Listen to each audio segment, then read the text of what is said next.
Tudo bem, pessoal? Gostaria que vocês se inscrevessem, deixassem seus likes, fizessem seus comentários e, ao mesmo tempo, se acharem que todo trabalho merece a remuneração, deixa algum aqui pra gente, o Pix está aqui embaixo. Nós temos muita notícia interessante hoje. É uma declaração do Scott RITTER, completamente traduzida. Eu não vou gravar hoje, talvez mais tarde, tem muita coisa para falar, mas é que a gente está meio ocupado, meio enrolado, então eu vou colocar diretamente esse vídeo do Scott RITTER, que ele diz praticamente o seguinte: enquanto os demonizados tentam conter a escalada do conflito em Gaza, inclusive com os dias de paz e troca de prisioneiros articuladas pelo Catar e pelo Egito, Israel mata todo mundo e os Estados Unidos, a exemplo do que fez com outros e mais recentemente com Zelensky, pode largar a mão do Netanyahu. Vamos à entrevista. Scott, thanks so much for taking the time to join me today. Thanks for having me. Now, let's start off with the latest here. So we have the news that 2 journalists and at least 1 civilian were killed earlier in an Israeli airstrike in Lebanon, with Israel reporting that it is only targeting Hezbollah-related targets. Now, this is obviously not the first time they have killed journalists, and specifically just over the border in Lebanon. So what is the concern for the fight between Israel and Hezbollah continuing to escalate? And of course, what is the United States' role in all of this? Well, first of all, just start with the arrogance of the Israeli statement that they only target Hezbollah. That's clearly not true. I mean, the proof is in the pudding, and tragically, the pudding in this case is 2 dead journalists and a dead civilian. But, you know, that's not an isolated incident either. You know, it's repeated over and over and over again as Israel lashes out in blind fury at targets in Lebanon because Hezbollah is striking almost exclusively military targets in Israel with great effect, causing damage and significant casualties. And so, you know, Israel lashes out. I think it's proof when they say that they're targeting only Hezbollah and yet they're killing civilians. It's proof that they are desperate to be seen as targeting Hezbollah by a domestic audience that is wondering, well, why is Israel allowing this to take place? And they're choosing to hit things and then call it a Hezbollah target later. We saw this in many previous wars. I mean, in Vietnam, the United States used to kill civilians, then plant weapons and call them Viet Cong. So, you know, this is a trend. I think the reality is, though, that neither Israel nor Hezbollah want this ongoing tension to explode into an all-out war. Israel doesn't have the military resources to deal with an all-out war with Hezbollah. And Hezbollah, I think, understands, at least reading between the lines in the various speeches that Hassan Nasrallah has given, that this is a fight between Israel and Hamas about the issues of Palestine. And that the best way to serve the Palestinian people is to ensure that the world doesn't lose focus on what this is about. That is, Palestine, the wrongs that have been made against the Palestinian people by Israel, and the need for a resolution to this conflict that gives the Palestinian people the state that they deserve and they've wanted for so long. If this war expands to be a war between Hezbollah and Israel, people won't be talking about Palestine as much. It'll become about a different problem set, one that probably includes Iran, given the connectivity between Hezbollah and Iran. So I believe that both Israel and Hezbollah are playing a very dangerous game of managed escalation, where they're going to allow each side to strike them to a certain degree, but never allow it to blow out of control. That doesn't do the 2 journalists who were killed or the civilian that killed any good. They died, and they died because Israel bombed them and because Israel isn't discerning in picking their targets. We see that in Gaza with the amount of death and destruction that's taking place there as Israel seeks to punish collectively the Palestinian people for what they, you know, for the crimes or the acts committed by Hamas.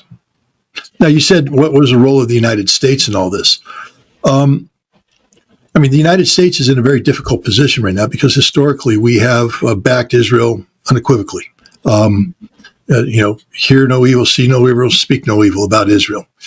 But the scope and scale of Israeli atrocities in Gaza have surpassed the shock and anger that Israel might have been able to tie into over what Hamas did on October 7th.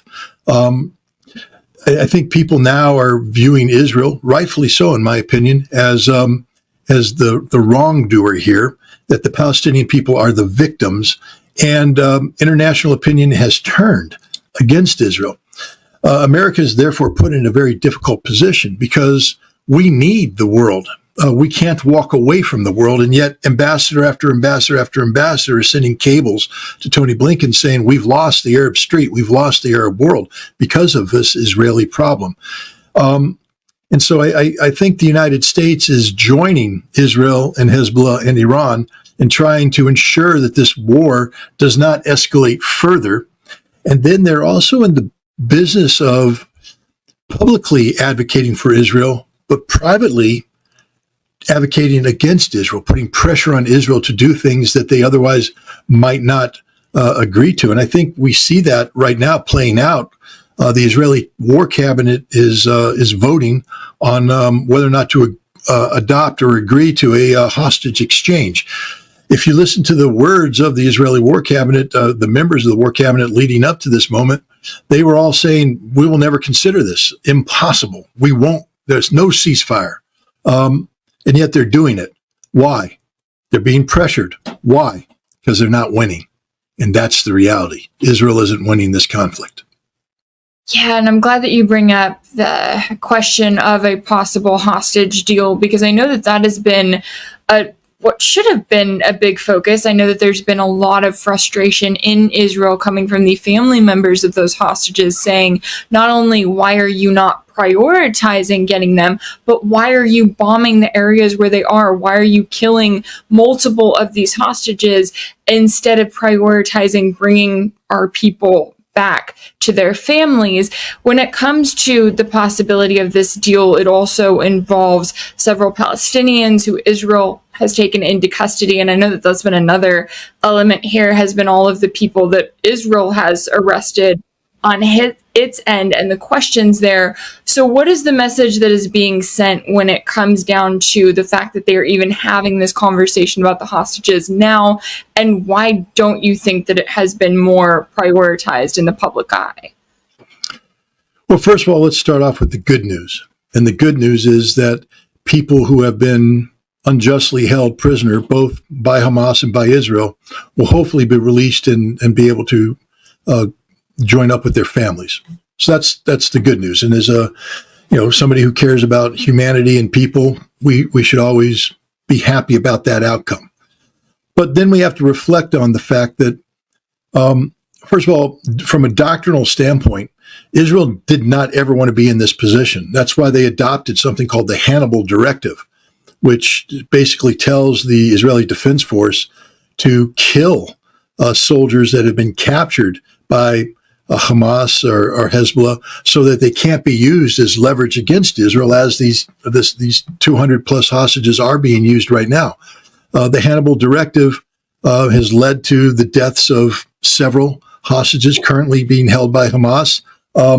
It was behind some of the deaths, many of the deaths, some people even say the majority of the deaths that were suffered on October 7th as Israeli forces closed with the various kibbutzes that were being occupied by Hamas, who were holding hostages, and Israeli tanks fired on buildings, killing both Hamas fighters and the hostages.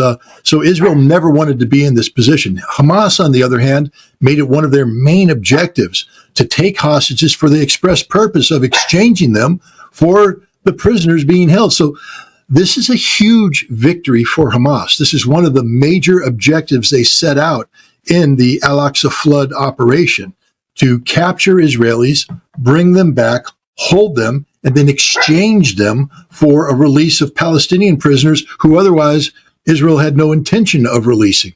It's not just the prisoner release, but Hamas has also, it appears, been able to negotiate a 5-day ceasefire.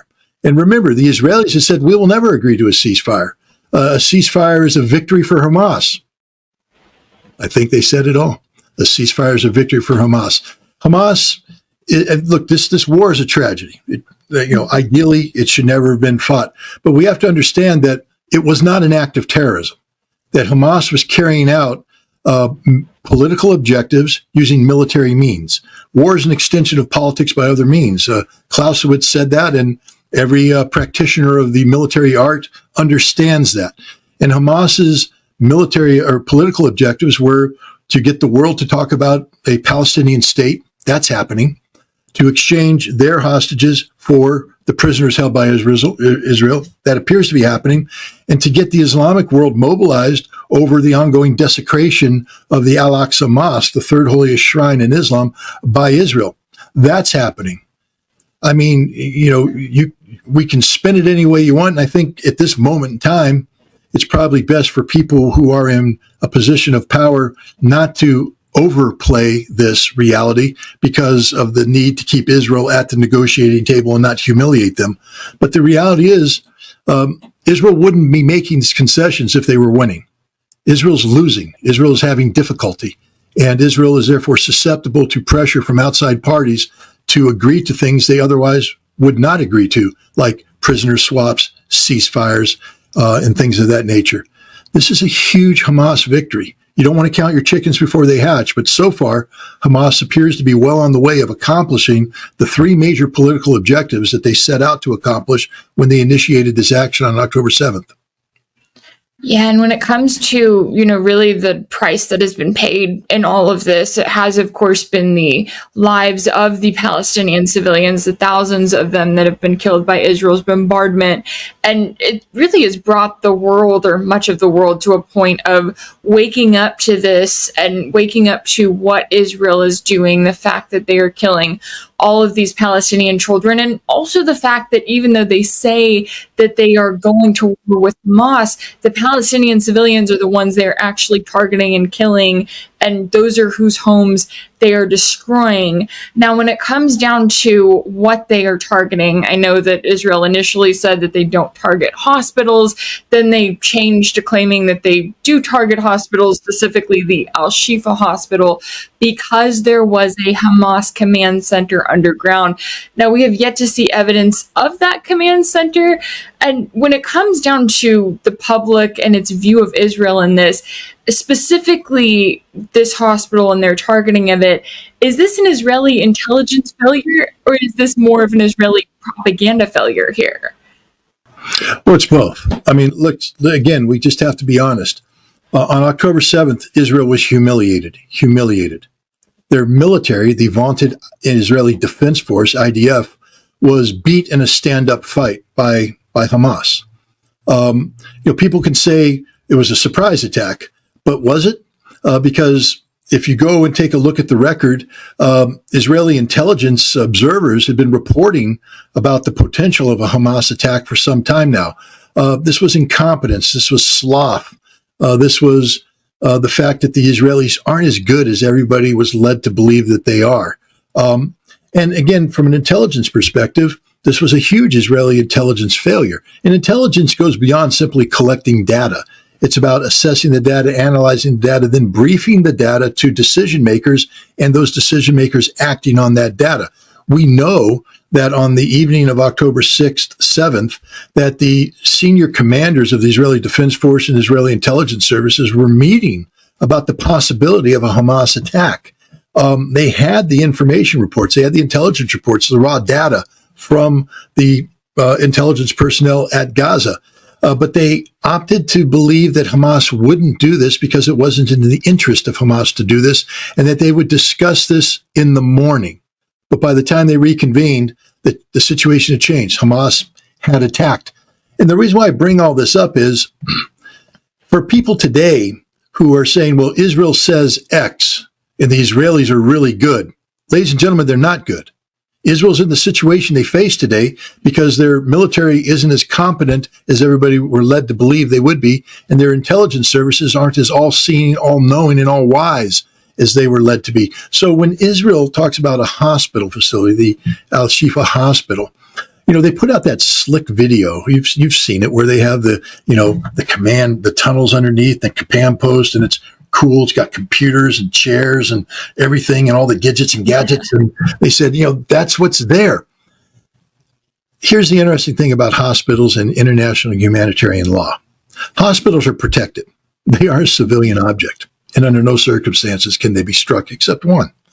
And that one is if the hospital has been converted from its civilian activity, caring for the medical needs of a civilian population, to a military capability, such as becoming a command post or a barracks or a storage facility. If it does that, if you can show that the hospital is functioning in a military capacity, then it stops being a civilian object and becomes a military object. This is known as distinction. The distinction between civilian and military object. The interesting thing about distinction, however, is it's not guesswork. You don't get to say, I think, I want. It has to be, I know with absolute certainty. Israel can't publish a slick video and say, therefore, a video that is old, by the way, it's produced a while ago, and say, that's the situation today. It doesn't work that way. The issue of distinction under international humanitarian law is that distinction has to be made at the moment of the attack. When you drop the bomb and the bomb hits the ground, that has to be because you know with absolute certainty that there is a military-related activity that changes the nature of the target from civilian to military. You know with absolute certainty. And the American approach is such that if we don't know, if there's any guesswork, we don't drop the bomb.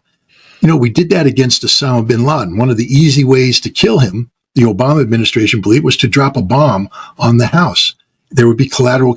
Now, if they knew for certain that Osama bin Laden was there, they might have done it. But what they said is we didn't know for certain.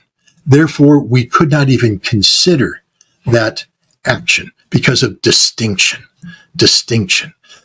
Israel is still looking for the evidence of the underground command posts, which tells you that they have failed the test of distinction, because distinction doesn't allow you to bomb, then occupy, then go on a fishing expedition.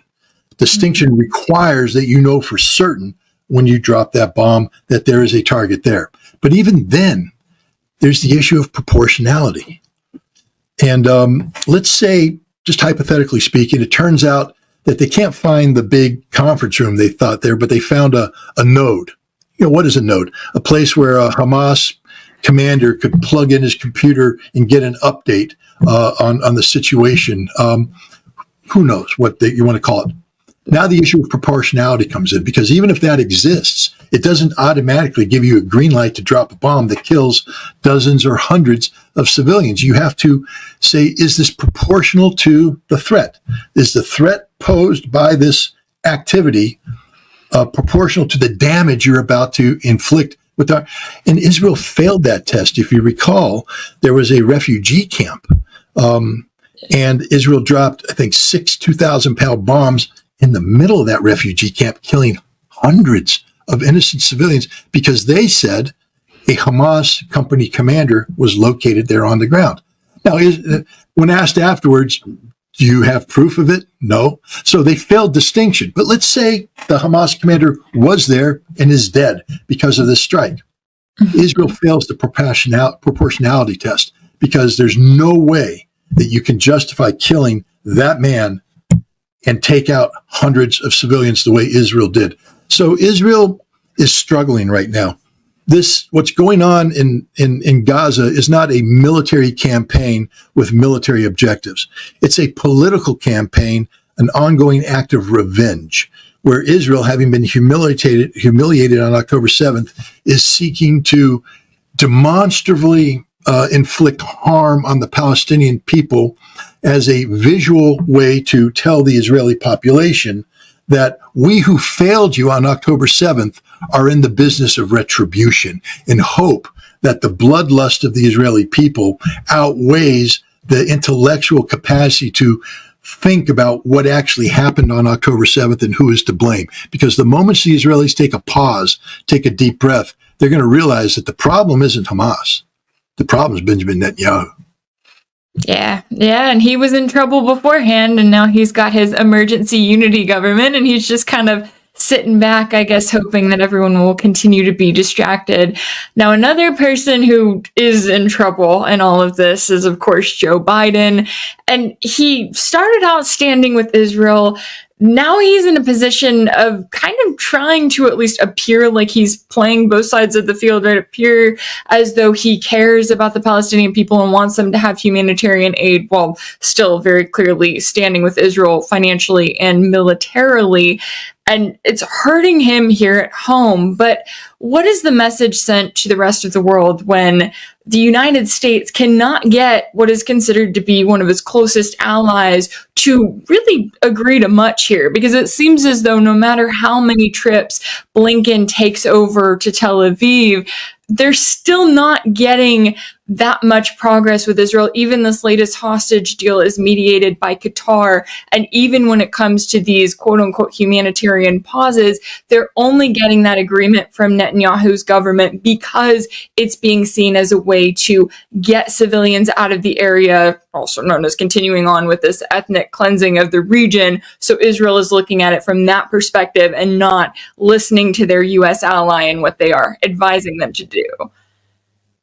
Look, we know that Israel has a tremendous amount of influence, and some would even say control, over the American government. I mean, it's not me saying this, lest somebody calls me anti-Semitic.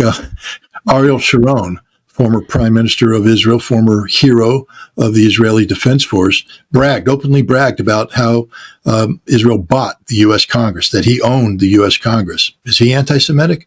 Benjamin Netanyahu has many times bragged about the influence that Israel has over the American political. They will do what we tell them to do, he said.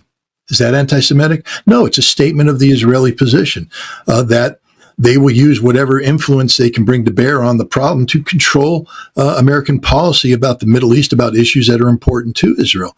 And the Biden administration is an administration populated by people who believe this, who believe that the United States should be an unapologetic ally and friend of Israel. But the problem is that Israel's actions right now are so egregious, so terrible, that the Biden administration is, because remember, at the end of the day, everything we do in America is political.